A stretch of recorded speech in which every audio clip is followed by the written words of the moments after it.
В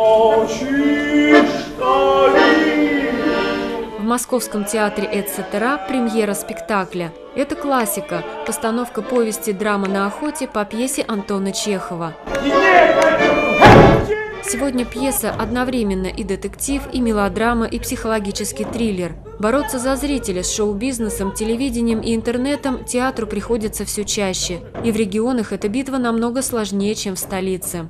Сегодня основными проблемами в регионах эксперты называют исчезновение детских театров, низкие заработные платы и пенсии работников сцены, миграцию режиссеров и актеров, отсутствие льгот, а также ужесточение системы присуждения званий артистам. Чтобы понимать, какова ситуация в каждом конкретном городе, в Союзе театральных деятелей планируют создать информационно-аналитический центр. Любой режиссер захочет посмотреть, что делается, нажимает слово «Екатеринбург», и сразу все проблемы Екатеринбурга.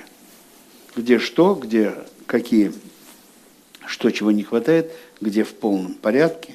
По мнению режиссера Роберта Стуруа, сегодня театр переживает не только материальные трудности, но также перестал отражать гражданскую жизнь страны и проблемы современного общества. Русский театр потерял очень важное качество, очень важную традицию разговаривать со своим зрителем о тех проблемах, которые мы называем, допустим, условно, о гражданственности и о обязательном участии в жизни политической своей страны.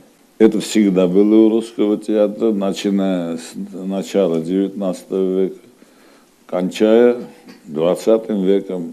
Хотя современный театр стал менее популярным, он все же востребован, говорят столичные жители. Это живой язык. Это люди, которые стараются.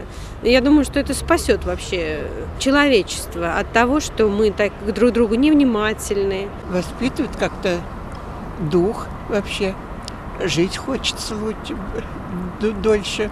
Интерес дает театр. Любовь к театру, к артистам любовь.